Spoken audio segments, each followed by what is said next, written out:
In my latest video, we had returned to Africa because prior to that, I'd only done 2 African countries. But prior to this, I've only done 1 in Oceania. We're going to do Fiji. I think we're a little overdue for my favorite format, that being the 5 cities, so that's going to be the focus of today's video. For those that aren't aware, Fiji is an archipelago in what is known as the Melanesian region of the continent. It gained independence as a nation known as the Dominion of Fiji in 1970, but in 1987 it got the name Republic of Fiji. Volcanic activity gave the island their shape over 150 million years ago, and human life can be traced back to about the 2nd millennium BC. So with that, we're going to go ahead and take a look at the 5 largest cities in Fiji. And a little disclaimer, which I probably should have done in the other 5 city videos. Some people look at the physical size of the city, others look at the population size. I tend to go with the latter, but do know sometimes the latest information isn't as up to date, so a couple might be really close or overlap. All that really matters is the ones that are like obviously bigger being in the right place. So with that, let's begin. Alright, so kicking things off, we're going to start with a little town known as Ba. For starters, this is also the name of the northwestern region on the nation's largest island, Viti Levu, and it's the largest of Fiji's 14 provinces. The actual town is found pretty far north near the coast of the Pacific Ocean, being bisected by the Ba River straight down the middle, and much of the town would be found on these banks, and the population comes in around 16,000 people. Ha! The Ba River goes through the Ba town in the Ba province. Okay, stay focused, Nick. Because of the abundance of water, it makes for a very agriculturally friendly city, and sugarcane makes up a large part of the economy here. A lot of people also like to fish here for clams, which makes it a big part of the diet in this area. Historically speaking, this was settled by the British Empire sometime between the 1860s and the 1870s. I got different years from different sources, but it became an important spot with the emergence of the Rarawa sugar mill. However, establishment of an actual town would not come around until about 1939, and it's known as being pretty multicultural with a heavy emphasis on Indo-Fijians, European descent, and actually Chinese. There's actually a sister town of this in the People's Republic of China known as Shanxing. All of this, of course, gives a nice cultural draw for tourists. In terms of landmarks, the Rarawa sugar mill would have to be the most important one. Construction on it can date back to 1884, and at the time it was the only part to have railways running through the island. And then they were removed in 1960. It's still fully functional though, and so many farmers provide harvest for this. And if there's something to know about Ba, it's that soccer is very important here. You'll find this for a couple of these, actually. The Gonvin Park was opened in 1976, where many soccer events are hosted, and there's even a giant soccer ball in the heart of the town to symbolize the importance of the sport, and the place is sometimes nicknamed Soccer Crazy Town. Now, when you think of Fiji, I doubt mosques are really what come to mind, but there is actually one in the far stretches called Varavu. Remember, lots of different cultures, including religion, exist here. And of course, then there's the large bridge connecting the sides of this over the river, simply called the Ba River Bridge, constructed from 1995 to 1997.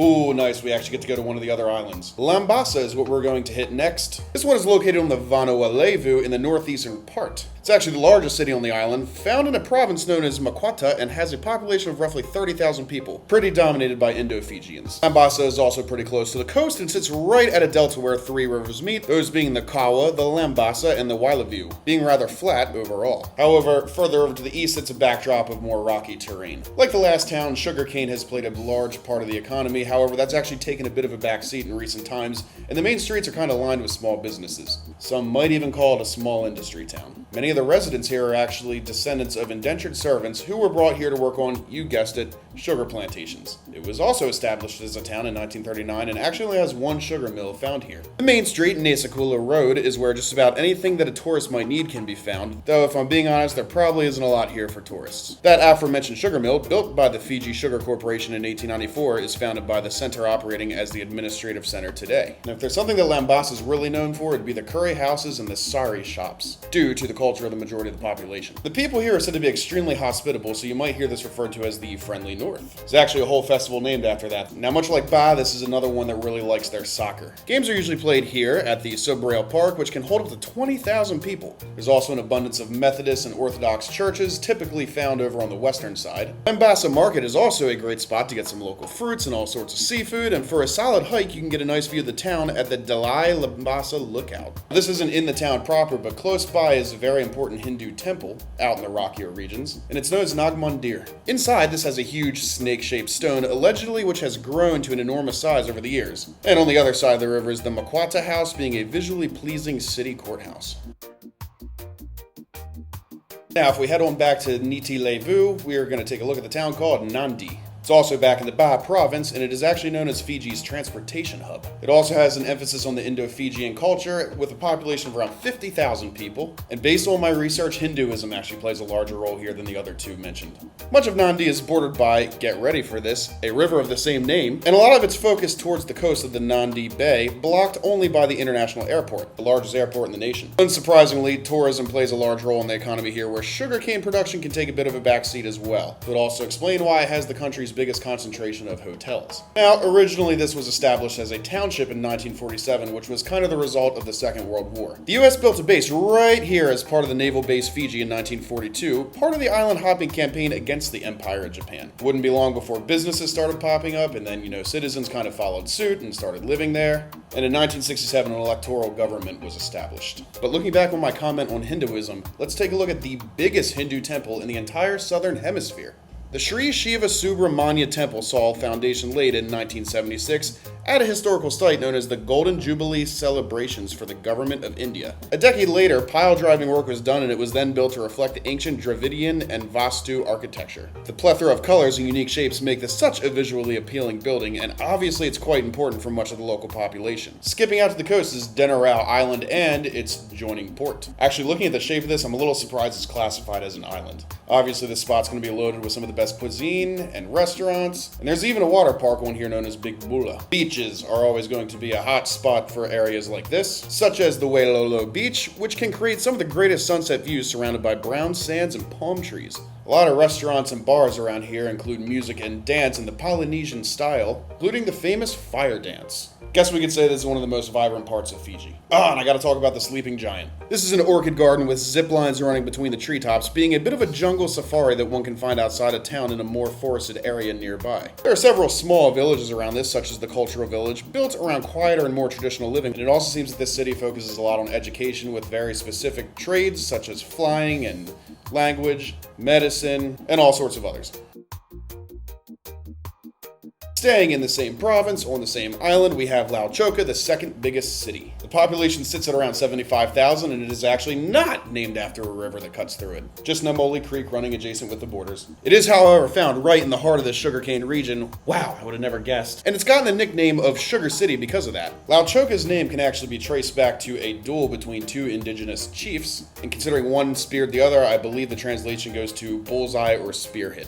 Europeans landed here back in 1789, first spotted by British Captain William Bligh during his voyage to Timor at the start of the historical event known as the Mutiny on the Bounty. Look that up. Now, like the other regions, the 19th century saw a lot of indentured laborers coming mostly from India, so kind of like the last region, it is very much focused on Hindi culture. It got city status in 1929, and like Nadi, the US established a base in Lautoka. And as recent as 2012, this actually became the administrative capital of the western half of the island. Now, actually what's unique about this sugar mill is that a lot of people willingly migrated in the 20th century from India and the Solomon Islands, specifically to seek employment. Additionally, South Pacific distilleries will use molasses to create fresh rum here, and of course the downtown market's full of handicrafts and foods and clothes and the regular. Because of the colorful fish in the clear waters, this is also a very ideal region for snorkeling. Furthermore, in terms of nature, deep into the forest behind the city sits Koriyanitu National Heritage Park. This is a large trail park that consists of loads of waterfalls, flowers, and birds such as the blue-crested broadbill and the Fiji goshawk, neither of which can be found anywhere else in the world. Focused more in the center sits the Lautoka Botanical Gardens, and you better believe there are also soccer stadiums nearby, such as the one in Churchill Park. In the heart of the city is another famous Hindu temple known as the Krishna Kaliya Temple, which also exists nowhere else in the world. Recently, this temple saw a lot of renovation, now housing a double-story complex for traveling preachers, a kitchen,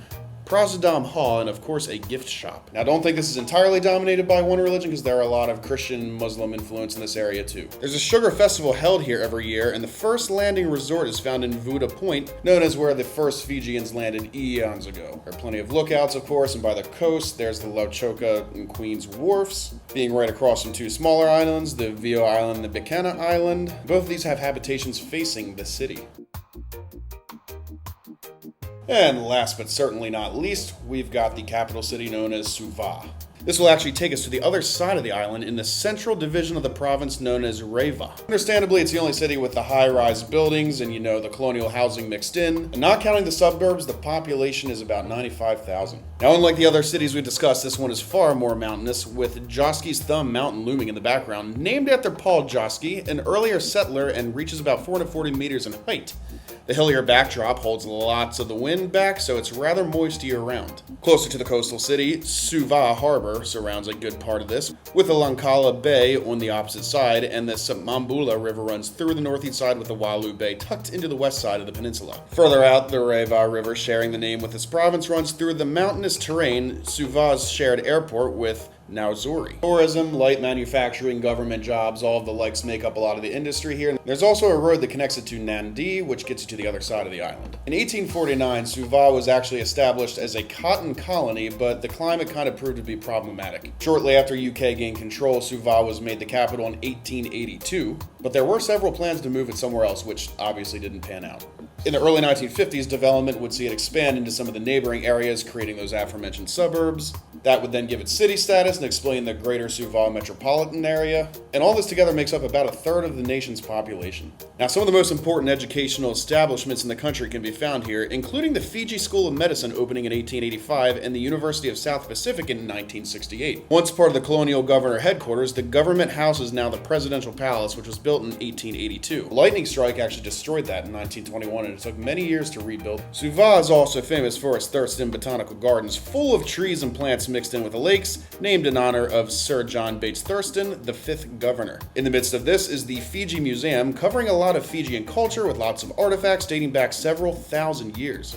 Actually, let's skip to some nature-related sites just outside of the city. For one, there's the Koralailai waterfalls that comes off the hilly outskirts, and people seem to love Kolui Suva Forest Park even deeper out. It's got even more waterfalls and rock pools and trails and all the things people like. Returning to the actual city limits, there's the Sacred Heart Cathedral, or Cathedral of Suva, built in 1902 out of sandstone from the quarries in Australia. It's the main hub of Roman Catholicism, holding several mass services every Sunday, and the architecture is very obviously influenced by churches of Rome and Italy, furnished with stained glass and all of the works. By now, this is kind of a standard for every city, but I can't not point out the Suva Municipal Market. Find your foods, find your clothes, find your cool trinkets. Of course, there's the ANZ Stadium, focused not only on soccer, but rugby and other events. There are so many parks like the Apted Park, Mai Suva Park, and Albert Park, which can hold 2 rugby matches at a time. Churches of all sects of Christianity are found all over the place here, including the Mormon Suva Fiji Temple, the 91st operating temple of Church of Jesus Christ of the Latter-day Saints. It's obviously the most involved city in the entire nation, and it has the biggest British influence based off of what I found, and I think that's a good time to wrap this up.